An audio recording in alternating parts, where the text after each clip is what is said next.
Pertama saya ingin mengucapkan terima kasih yang banyak buat tim lawyer saya. Saya minta aplaus dulu yang paling keren. Tim lawyer saya ketuanya Muhammad Isnur dari YLBHI. Ada banyak tim lawyer di sini. Ada Asfinawati, ada Nurholis Hidayat, Al Ghifari, banyak lagi teman-teman di sini. Ada Ayubi, ada tim asistensi lawyer-lawyer muda yang luar biasa. Ada Ayubi, ada juga Andri, dan juga banyak teman-teman lain dari kantor Amartya Law Office, lalu dari YLBHI, dari IM 57 dan banyak dari Kontras, dari LBH Jakarta, LBH Masyarakat. Nanti kita keluarkan rilis yang paling lengkap soal siapa saja kantor dan lawyernya. Mereka lah adalah penegak hukum yang paling tinggi integritasnya hari ini di Indonesia. Mereka bekerja dengan pengetahuan, mereka bekerja dengan skill, mereka bekerja dengan dedikasi waktu dan tenaga yang luar biasa. Kalau boleh ada kemenangan-kemenangan untuk menunjukkan siapa lawyer terbaik di Indonesia, adalah mereka tim kuasa hukum saya yang dipimpin oleh Muhammad Isnur. Dan saya yakin dengan hati saya yang paling penuh. Sekali lagi saya mengucapkan terima kasih kepada tim lawyer saya. Yang kedua, saya pikir doa dari keluarga Fathia, keluarga saya, gak henti-hentinya dan luar biasa. Support dari teman-teman gerakan sosial, seperti yang teman-teman bisa lihat di luar, dari KASBI, Social Movement Institute, semua jaringan korban, aksi Kamisan dari seluruh kota, teman-teman anti korupsi. Menurut saya ini adalah gerakan sosial yang paling termanifestasi dengan sangat baik di ruang pengadilan. Ini yang kita sebut sebagai aktivisme pengadilan yang berpihak pada hak asasi manusia, lingkungan hidup, dan juga masyarakat adat. Demikian dari saya, silakan Fathia. Terima kasih rekan-rekan media yang selama ini sudah 8 bulan juga udah konsisten dalam meliput sidang Fathia Haris. Dan di sini kita melihat bahwa kami diputus bebas ini bukanlah sebuah akhir dari perjalanan panjang demokrasi di Indonesia yang saya rasa ini harus tetap membutuhkan konsistensi. Dan saya juga mau berterima kasih kepada tim lawyer saya. Tanpa mereka kita tidak akan menang. Tanpa dedikasi mereka, tanpa konsistensi mereka sehari-hari, mereka tidak akan, mungkin kami nggak akan bisa bebas. Dan kedua, saya juga terima kasih sama Bang Haris yang selalu menguatkan saya selama ini. Tanpa kalau misalkan nggak berdua, kayaknya saya nggak kuat gitu. Dan segala pelajaran yang saya dapat di dalam selama persidangan ini, dan juga kepada seluruh masyarakat, kepada seluruh gerakan sosial yang ada di luar sekarang, yang benar-benar sudah berjerih payah, selalu bersolidaritas, dan saya harap solidaritas seperti itu tidak hanya berhenti di kami berdua, tetapi juga di banyak momen-momen lainnya untuk kemerdekaan, demokrasi, keadilan, hak asasi manusia, dan lingkungan hidup yang bersih dan sehat, dan juga anti korupsi. Dengan ini sebenarnya juga menunjukkan bahwa memang semestinya hukum itu setara, dan juga kita semua sebagai masyarakat itu juga bisa membuktikan, dan kita bisa mengkritik, dan kita juga jangan menjadi seseorang yang tidak adil dengan tidak mengkritik. Jadi saya sekali lagi terima kasih kepada seluruh tim lawyer, kepada seluruh tim kampanye dari Kontras, Greenpeace, Trenasia, Bersihkan Indonesia, dan seluruh organisasi lainnya. Dan semoga perjuangan kita bisa terus berlanjut untuk demokrasi, keadilan, dan hak asasi manusia di Indonesia. Iya.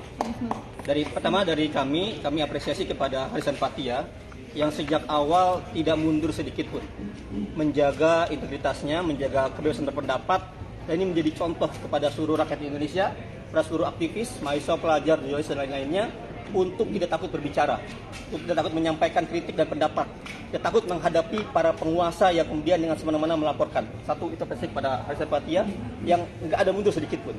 Yang kedua, kami apresiasi kepada Majelis Hakim yang menerima semua pendapat kami dan dengan jelas, dengan sarih menyampaikan bahwa mereka yang sampaikanlah kebenaran, yang mereka sampaikanlah fakta, yang mereka sampaikanlah kebebasan berpendapat dan berekspresi.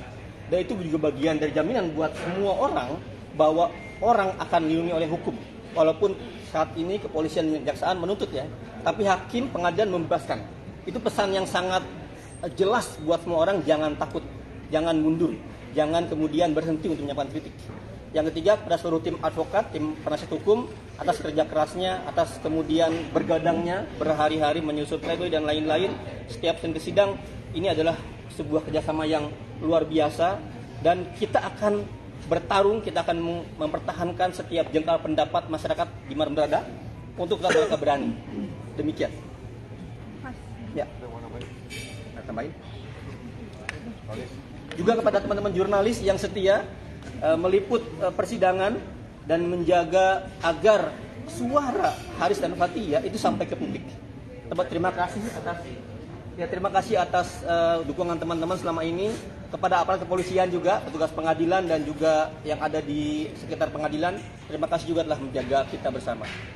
Ya. Ya, saya pikir kita perlu apresiasi yang luar biasa ke Bang Leksi. Mana Bang Leksi? Bang Leksi.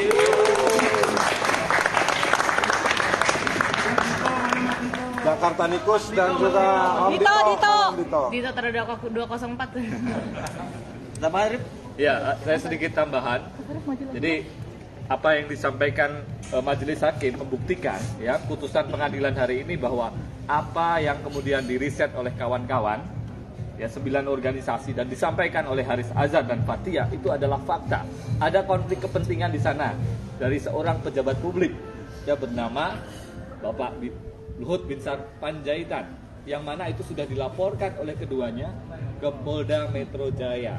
Ya, oleh karena itu mestinya ketika kita berharap, ketika kita ingin hukum itu setara, ya polisian harus menindaklanjuti laporan mereka. Saya kira itu penting. Dan yang kedua, yang terakhir dari saya, ya ada sedikit harapan ya terhadap demokrasi kita ketika putusan ini diambil, dan kita berharap Mahkamah Agung konsisten gitu ya. Kalaupun nanti ada upaya hukum gitu ya.